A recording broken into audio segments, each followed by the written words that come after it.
आज हमारा अध्याय 3 चल रहा है। आज हम इस अध्याय के लास्ट पॉइंट के बारे में अध्ययन करेंगे, जो है हमारा भारतीय कृषि की समस्याएं। हमारा पॉइंट रहेगा आज का भारतीय कृषि की समस्याएं। अगर भारतीय कृषि की समस्या की हम बात करें ना, तो वो दो तरह की है। कुछ समस्याएं ऐसी है जो प्रादेशिक होती है, यानी क्षेत्र विशेष में मिलती है, और कुछ समस्याएं कृषि में ऐसी होती है जो पूरे के राज्य में, पूरे देश में हमें देखने को मिलती है। यानी अगर हम बात करें भारतीय कृषि की दो प्रकार की समस्याएं, एक तो प्रादेशिक समस्याएं, प्रादेशिक समस्याएं, और एक समस्या है सर्वव्यापी, यानी हर जगह जो देखने को मिलती हो, सर्वव्यापी समस्याएं। इन सब समस्याओं के बारे में अलग अलग अब हम अध्ययन करेंगे। आज की हमारी पहली समस्या रहेगी, वो रहेगी मानसून की अनियमितता। मानसून की अनियमितता। मानसून हमारे यहाँ पर देखो, कृषि है वो मानसून पर निर्भर है। अगर हम बात करें भारत में कृषि की, तो वो ज्यादातर हिस्सा है कृषि का वो मानसून पर निर्भर है। सिंचित क्षेत्र बहुत ही कम पाया जाता है, जिसके कारण हमारी कृषि को मानसून का जुआ कहते हैं। अगर हम बात करें, 1/3 हिस्सा है भारत का, 1/3 हिस्सा ही सिंचित है, 1/3 हिस्सा ही सिंचित है, और बाकी का जो बच गया वो वर्षा पर निर्भर है। हमारे यहाँ देखें ना, तो 1/3 हिस्सा ही सिंचित है और बाकी का जो बचा हुआ हिस्सा है वो वर्षा पर निर्भर है। अब हमारे यहाँ वर्षा होती है दक्षिणी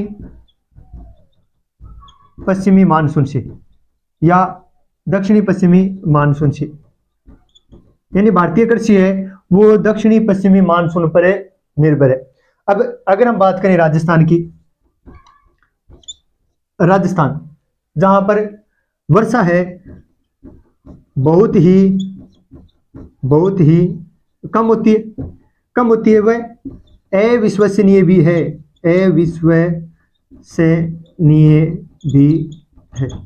यानी कभी कभार तो इतनी ज्यादा वर्षा हो जाती है कि हमारे यहाँ बाढ़ आ जाती है राजस्थान में भी, और कभी कभार तो ऐसे सीजन निकल जाते हैं, 2-2 साल ऐसी हो जाती है कि हमारे यहाँ वर्षा नहीं होती है। राजस्थान में कुछ क्षेत्र ऐसे हैं जो वर्षा के लिए तरसते रहते हैं, वर्षा ना के बराबर होती है, जबकि कुछ क्षेत्र ऐसे भी हैं जहां वर्षा बहुत ही ज्यादा होती है।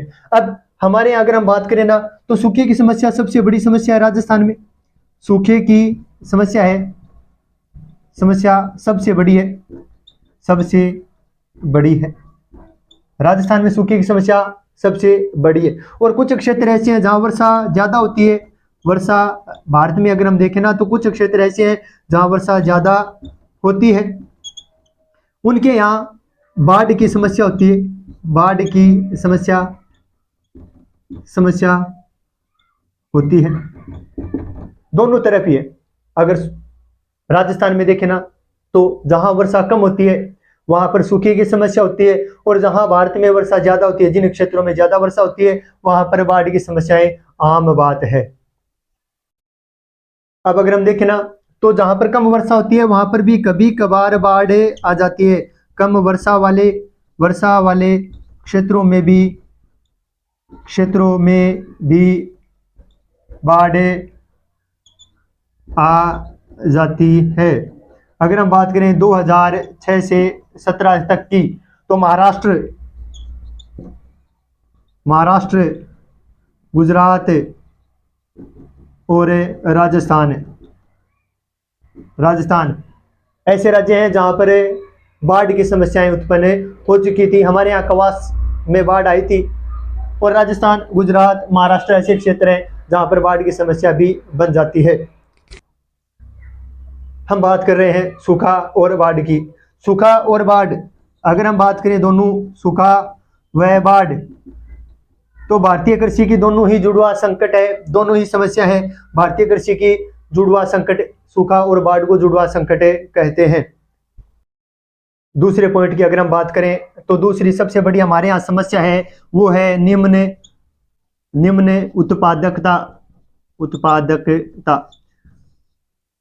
सबसे बड़ी पहली समस्या है मानसून का अनियमित होना, यानी 1/3 हिस्सा राजस्थान में वो सिंचित है, बाकी का 2/3 हिस्सा है वो वर्षा पर निर्भर है, मानसून पर निर्भर है। मानसून भी दक्षिणी पश्चिमी मानसून पर निर्भर होता है। राजस्थान में अगर हम देखें ना तो ऐसे क्षेत्र है राजस्थान जहां पर वर्षा बहुत ही कम होती है और यहाँ पर सूखे की समस्या आम बात है। अगर हम भारत में ऐसे क्षेत्र देखें जहां पर वर्षा ज्यादा होती है, उन क्षेत्रों में बाढ़ का आना भी आम बात है। तो भारतीय कृषि की जुड़वा संकट माना जाता है सूखा और बाढ़ को। ऐसे क्षेत्र है जहाँ सूखा होता है और कुछ ऐसे क्षेत्र भी है जहां पर ज्यादा वर्षा होने के कारण बाढ़ आ जाती है। तो ये भारतीय कृषि की जुड़वा संकट है। दूसरी अगर समस्या की अगर हम बात करें ना तो होगी हमारी निम्न उत्पादकता। निम्न उत्पादकता में अगर हम देखें ना तो भारत में उत्पादन है वो अन्य देशों की तुलना में कम होता है। भारत में उत्पादन अन्य देशों की तुलना में कम होता है। चावल की बात कर लो, चाहे चावल एक तो हमारे यहाँ देखो, एक अमेरिका में देखो तो चावल हमारे यहाँ उत्पादन चावल का कम होता है जबकि अमेरिका में इसका उत्पादन ज्यादा होता है। तो भारत में सबसे बड़ी समस्याओं में अगर हम देखें ना तो उत्पादकता कम होती है अन्य देशों की तुलना में। अगर हम बारानी कृषि की बात करें, बारानी कृषि यानी वर्षा पर निर्भर कृषि की बात करें तो जहां पर वर्षा पर निर्भर कृषि होती है उन क्षेत्रों में मोटे अनाज बोए जाते हैं, मोटे अनाज बोए जाते हैं और इनकी भी उत्पादकता कम है। दो समस्याएं हमने देख ली, एक तो है मानसून का अनियमित होना, दूसरा है हमारे यहाँ उत्पादन कम होना। तीसरी भारतीय कृषि की समस्या है वित्तीय संसाधनों की बाध्यता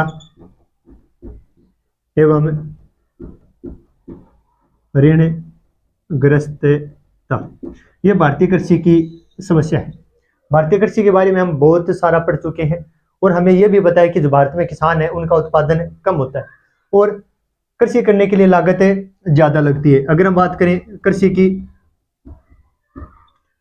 करने के लिए लागत ज्यादा लगती है, कृषि करने के लिए लागत ज्यादा लगती है जबकि उत्पादन बहुत ही कम होता है। यानी लागत ज्यादा लगती है और उत्पादन बहुत ही कम होता है। करता क्या है, किसान कृषि करने के लिए संस्था से या फिर महाजन से ऋण लेता है और ऋण लेने के बाद अगर फसल अच्छी नहीं होती है तो वो ऋणग्रस्त होता चला जाता है, ऋणग्रस्त होता चला जाता है। भारतीय कृषि की समस्याएं हम देख रहे हैं। तीसरी समस्याएं अगर हम बात करें तो भारतीय कृषि की तीसरी समस्या है वित्तीय संसाधनों की बाध्यता और ऋणग्रस्तता। कृषि करने के लिए हमें पता है बहुत ज्यादा धन की आवश्यकता होती है, ज्यादा लागत लगती है, लेकिन हमारे यहाँ उत्पादन कम होता है और किसान कृषि करने के लिए किसी संस्था से या फिर साहूकार से, महाजन से ऋण लेता है और अच्छी फसल नहीं होने के कारण अगली साल फिर उसे ऋण लेने की आवश्यकता होती है, जिसके कारण वो ऋण के नीचे दबता चला जाता है। भारतीय कृषि की समस्या भूमि सुधारों की कमी।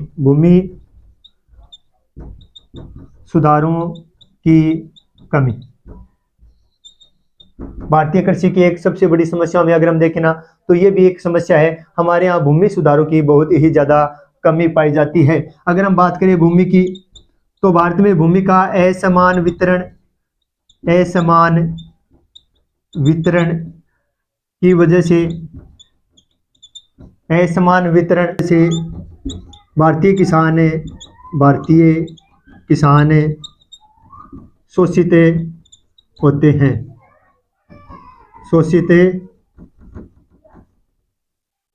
होते हैं।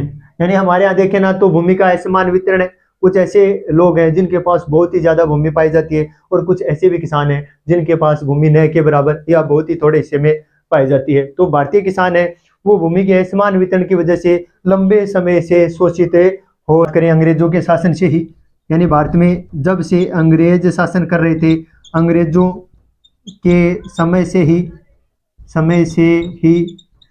3 भू राजस्व प्रणाली थी। 3 भू राजस्व प्रणाली थी, जिनमें अगर एक नंबर देखें तो रेतवाड़ी, महालवाड़ी 2 नंबर है, महालवाड़ी 3 नंबर है जमींदारी। भारतीय किसान है वो सबसे ज्यादा परेशान जमींदारी से हुआ है, यानी भारतीय किसान है किसानों को सबसे ज्यादा परेशान जमींदारी व्यवस्था ने किया है। ये अंग्रेजों के समय की बात है कि 3 प्रकार की भू राजस्व प्रणाली थी उस समय, रेतवाड़ी, महालवाड़ी, जमींदारी, लेकिन सबसे ज्यादा शोषण है वो जमींदारी व्यवस्था के द्वारा भारतीय किसानों का किया गया। अब स्वतंत्रता के बाद भारत सरकार ने भूमि सुधार किए। भारत सरकार ने बहुत से प्रयास किए, भूमि सुधार किए, लेकिन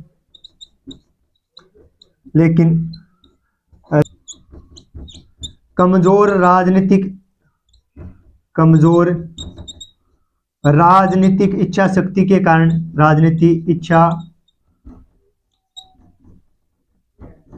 के कारण ये सुधार नहीं हो पाए, यानी राजनेताओं ने अपनी इच्छा इस पर जाहिर नहीं की, मेहनत नहीं की। अगर राजनेताओं ने मेहनत की होती आज हमारे किसानों की ये दुर्दशा नहीं होती, आज हमारे किसानों की आय में वृद्धि हो जाती, लेकिन किसान राजनीतिक इच्छा शक्ति है वो उनके विरुद्ध चलती थी, इसलिए हमारे किसान है वो आज भी अन्य देशों की तुलना में पिछड़े हुए हैं। भारतीय कृषि की 5वीं समस्या की बात करें तो हमारे यहाँ सबसे बड़ी 5वीं समस्या है छोटे खेत व विखंडित जोत। ये हमारे यहाँ भारतीय कृषि की एक और समस्या है, यानी बड़ी समस्याओं में से एक है, छोटे खेत है और विखंडित जोत है। अगर हम बात करें भारत में किसानों की तो भारत में छोटे किसान हैं वो ज्यादा हैं, छोटे किसान ज्यादा हैं। किसानों में अगर हम देखें ना तो 60% किसानों के पास 1 एकड़ तक जमीन है, 1 एकड़ तक जमीन है, और 40% किसानों के पास 0.5 एकड़ जमीन ही उपलब्ध है। यानी ये है हमारे यहाँ किसानों की स्थितियाँ। 60% किसान तो ऐसे हैं जिनके पास 1 एकड़ तक जमीन पाई जाती है, जबकि 40% किसान ऐसे हैं जिनके पास आधी एकड़ 0.5 एकड़ जमीन ही पाई जाती है। और इसकी सबसे बड़ी वजह है हमारे यहाँ जनसंख्या बढ़ता जाना, जिसके कारण खेतों के जो आकार हैं वो और सिकुड़े रहे हैं, यानी जनसंख्या लगातार बढ़ती जाएगी। और हमारे यहाँ सबसे बड़ी समस्या अगर हम बात करें ना तो पिता की अपने संतानों में बराबर की हिस्सेदारी वो भी खेतों के आकार को परिवर्तित कर रही है, क्योंकि एक जो आदमी है उसके पास 10 एकड़ जमीन है और उसके 5 लड़के हैं तो उनके पास 2-2 एकड़ होगी, फिर इनके 5 लड़के होंगे तो ये खेतों का आकार ऐसे लगातार छोटा होता जाएगा। हमारे यहाँ यह प्रथा है कि जो पिता की जमीन होती है उस पर उनके पुत्रों का बराबर का अधिकार होता है, जिनसे खेतों का आकार भी लगातार छोटा होता जा रहा है। ये थी हमारी भारतीय कृषि की समस्याओं में 5 नंबर। भारतीय कृषि की अगली समस्या तो वो रहेगी वाणिज्यीकरण का अभाव। मतलब व्यापारिक फसलें हम नहीं उगाते, व्यापारिक फसलें हम नहीं बोते हैं, तो वाणिज्यीकरण का हमारे यहाँ अभाव पाया जाता है। अगर हम बात करें भारतीय किसान तो भारतीय किसान ऐसी फसल ज्यादा उगाते हैं जो उनके परिवार का भरण पोषण कर सके।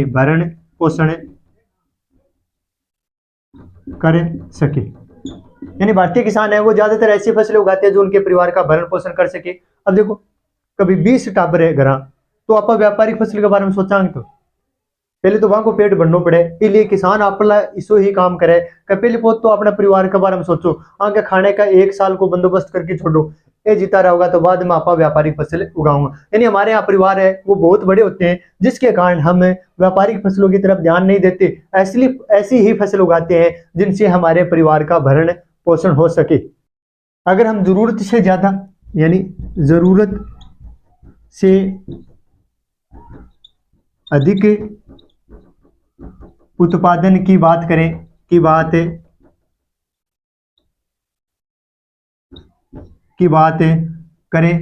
तो हमारे पास संसाधन ही नहीं है, हमारे किसानों के पास संसाधनों की कमी है।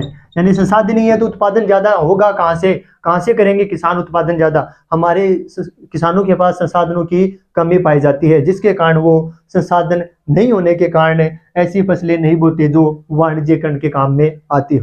हालांकि वर्तमान में अगर हम देखें ना तो जो सिंचित क्षेत्र है वहाँ वाणिज्यिक फसलें वर्तमान में बोई जाने लगी है।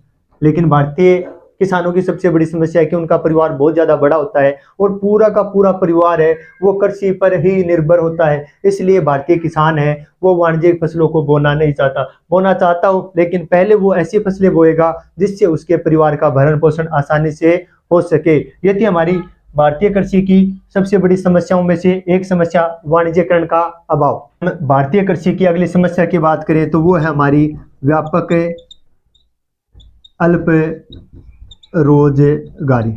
भारतीय कृषि की सबसे बड़ी समस्याओं में ये भी एक बहुत बड़ी समस्या है, क्योंकि हमारे यहाँ जो किसान होते हैं वो लगातार 12 माह तक उनके खेती में काम नहीं होता, श्रम की आवश्यकता नहीं होती। भारतीय कृषि में ये भी एक सबसे बड़ी समस्या है। अगर हम खेत में काम की बात करें ना तो खेत जब हम बोते हैं उस समय हमें काम की आवश्यकता नहीं होती, बीच में 10 से 15 दिन या 20 दिन तक हम काम करते हैं, फिर जब फसल पक जाती है उस समय हमें रोजगार मिलता है। तो हमारे यहाँ ऋत्विक बेरोजगारी पाई जाती है, ऋतु के अनुसार ही रोजगार मिलता है। अगर अच्छी फसल है तो रोजगार मिल जाएगा, अगर अच्छी फसल नहीं है तो हमारे यहाँ बेरोजगारी बहुत ही ज्यादा बढ़ जाएगी। तो भारतीय कृषि की एक और समस्या की अगर हम बात करें ना तो व्यापक अल्प रोजगार भी एक भारतीय कृषि की सबसे बड़ी समस्याओं में से एक है। अगली समस्या की अगर हम बात करें ना तो वो होगी हमारी कृषि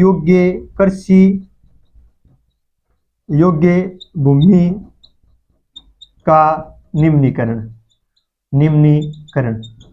ये हमारी समस्याओं में से सबसे बड़ी समस्याओं में से एक है।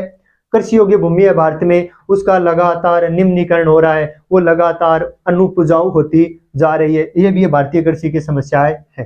निम्नीकरण होता कैसे होता है निम्नीकरण होता है सिंचाई व कृषि विकास की दोषपूर्ण नीति से हमारे यहाँ कृषि है जो योग्य भूमि है उसका निम्नीकरण हो रहा है। सिंचाई की हमारे किसानों को पता नहीं है, ज्यादा सिंचाई भी हानिकारक होती है, क्योंकि मिट्टी के नीचे, जमीन के नीचे जो नमक है वो पृथ्वी की सतह पर आ जाता है, जिससे पृथ्वी जो हमारी मिट्टी है वो अनुपजाऊ होती जा रही है। सिंचाई की दोषपूर्ण नीति और कृषि विकास की दोषपूर्ण नीति की वजह से हमारे यहाँ की जमीन है वो उसका निम्नीकरण हो रहा है। अगर हम बात करें हमारे यहाँ की जमीन की तो ज्यादातर जमीन है वो लवणीयता व क्षारीयता की समस्या से ग्रसित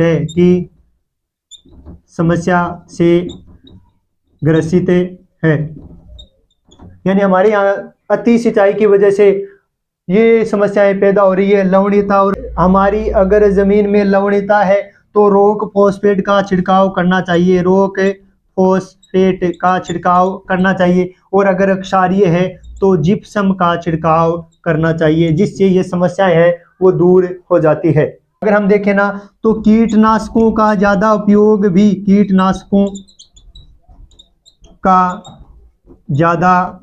भी उपयोग भी भूमि निम्नीकरण करता है। भूमि निम्नीकरण के लिए हम उत्तरदायी कारक पढ़ रहे हैं। सिंचाई और कृषि विकास की जो दोषपूर्ण नीति है उसकी वजह से भूमि निम्नीकरण होता है।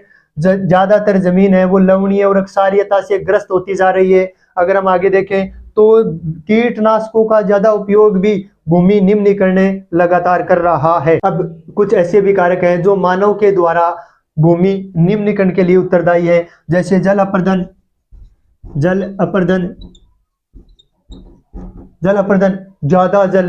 ज्यादा जल आने की वजह से हमारे यहाँ मिट्टी की ऊपरी परत है वो जल के साथ बह जाती है। और वायु अपरदन ये भी भूमि निम्नीकरण के लिए उत्तरदायी है। ज्यादा जल आने से, बाढ़ आने से भूमि की जो उपजाऊ परत होती है वो जल के साथ बह जाती है या हवा के साथ ऊपरी परत बह जाती है, जिससे भूमि का उपजाऊ वाला हिस्सा है वो बहकर अलग चला जाता है और भूमि निम्नीकरण हो जाता है। ये थी हमारे भारतीय कृषि की सबसे बड़ी समस्या। पूरा का पूरा टॉपिक है वो आपको अच्छी तरह से समझ में आ गया होगा। धन्यवाद।